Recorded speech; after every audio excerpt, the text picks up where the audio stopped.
Mimi, you want to hear more about the NATO expansion? Russia claims the West broke a promise that it made in the 1990s not to expand NATO and has now used this claim to justify the invasion of Ukraine. Вступление Украины в НАТО – это прямая угроза безопасности России. You see, one of Russia's consistent demands has been that the North Atlantic Treaty Organization to stop expanding to the east and pledge never to include Kiev in the security alliance. But NATO has long insisted it has an open door policy to any nation that meets its criteria for membership. So while the current standoff between Russia and the West is based on, let's say, many misconceptions, the narrative of Western betrayal has been one of Moscow's main accusations for decades. So in a speech at the Munich Security Conference in 2017, Vladimir Putin, he accused Western powers of violating a pledge by considerably enlarging NATO, most notably with the Baltic countries joining the alliance in 2004. So in his speech, he did ask, what happened to the assurances our Western partners made after the dissolution of the Warsaw Pact?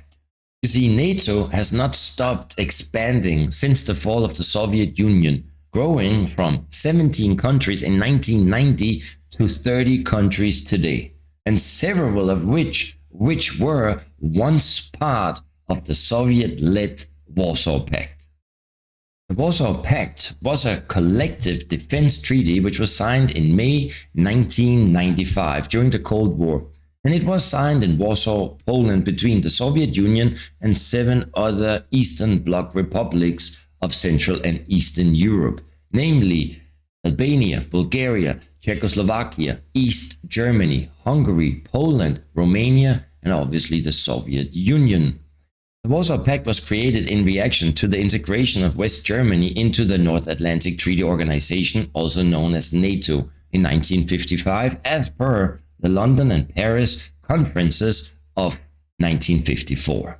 Perhaps it is worth mentioning that throughout the Cold War, NATO and the Warsaw Pact nations never actually directly entered into armed conflict on the European continent. The foreign and security policy of the United States, the Soviet Union, and their allies was based on the implementation of the strategic policies that aim to deter and contain each other's military interventions in Europe. However, that really led up to an arms race, a pattern of competitive military capability acquisition between 2 and many more countries. To understand Russia's claims of betrayal, it is necessary to review the reassurances of then US Secretary of State James A. Baker, which he made to the former Soviet leader Mikhail Gorbachev during a meeting on February the 9th, 1990.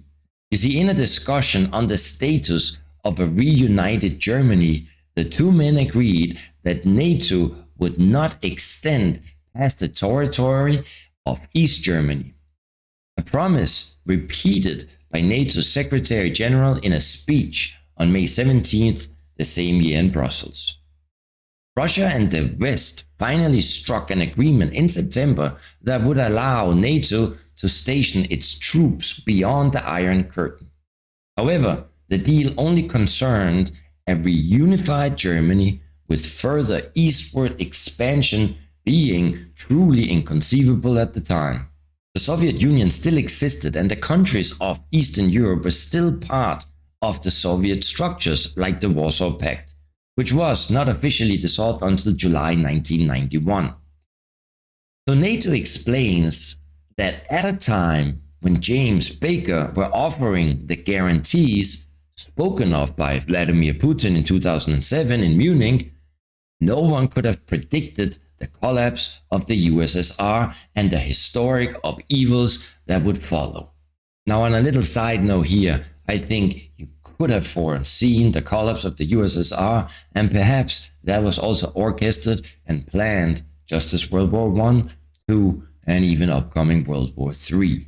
But now back to the promises of the treaty. You see, in addition, these promises, they were made orally. That's what NATO is claiming, and they were never recorded in the treaty. The West further justifies that the turning point of NATO enlargement came much, much later. In fact, it came in 1995 at the request of the Eastern European countries themselves, the former Warsaw Pact member countries. So that year, NATO published a study on its enlargement before starting membership talks 2 years later with Hungary, Poland, and the Czech Republic, all of which would become members in 1999. So you see, the addition of these new members have obviously long sparked debate among other global leaders who confirm the Russian accusation of a betrayal orchestrated by the West. And now let's move on to Ukraine's importance on what's going on.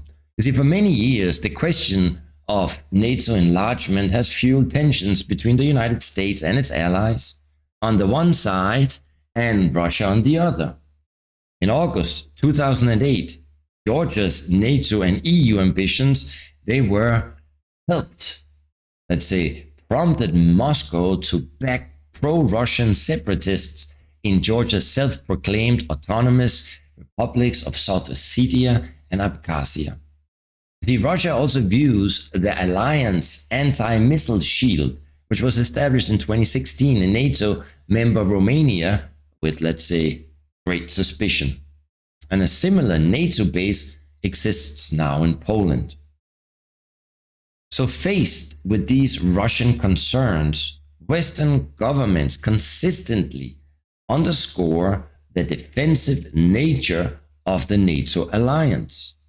Now, we all know that the Russians, they find it very difficult to accept the NATO enlargement. And since February 2022, Moscow has seen no other option than to invade Ukraine. Please don't forget that Russia has indeed warned the West that offering Ukraine a NATO membership is a red line that should not be crossed.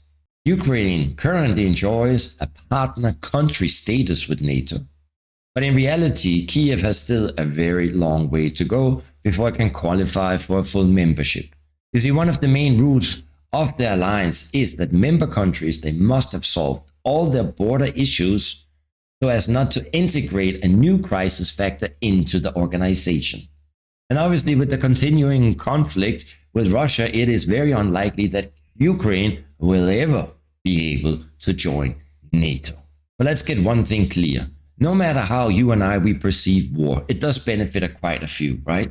It benefits those who engage in keeping the fuel and the fire of a war alive. World War I, World War II, the troubles in Ukraine, and perhaps the upcoming World War III will be no exception. A war that will be consumed by half of the modern world and will obviously last for years is not going to be a lose-lose proposition for everyone, is it now? I'm pretty sure that the United States, United Kingdom, and most of NATO countries are going to benefit from this war.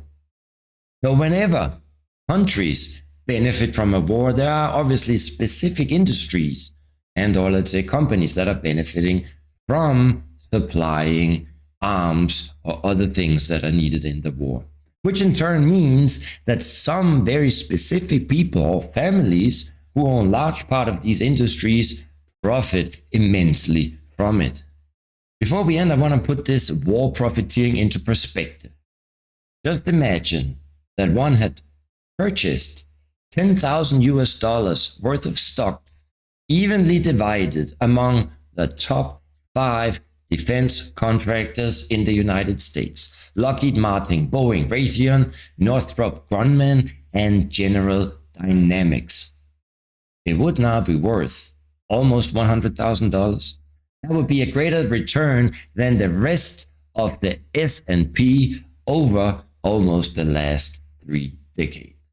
In case you enjoyed this video, then please do me a favor, give Kitty and I a like and subscribe and, all them goodies. And furthermore, I would really invite you to watch 2 other videos that are connected with this video. The first one is, was World War II planned and is World War III being planned?